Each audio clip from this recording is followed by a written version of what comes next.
السلام علیکم ورحمۃ اللہ وبرکاتہ۔ آئیے اب اقوال زرین سنیں۔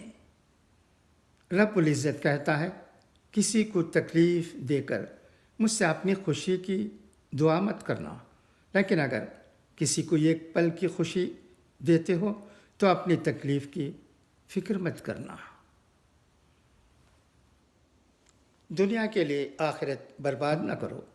کسی انسان کو خوش کرنے کے لیے اللہ کو ناراض نہ کرو۔ پریشانی خاموش رہنے سے کم، صبر کرنے سے ختم، اور شکر کرنے سے خوشی میں تبدیل ہو جاتی ہے۔ اپنے اخلاق کو پھول جیسا بنا لو، اور کچھ نہیں تو پاس بیٹھنے والا خوشبو تو حاصل کرے۔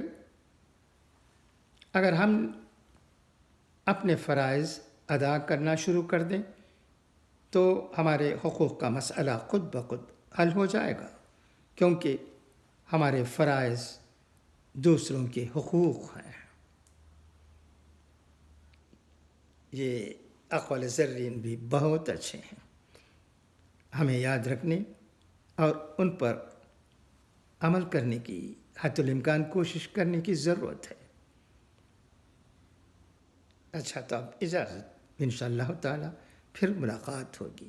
خدا حافظ، فی امان اللہ۔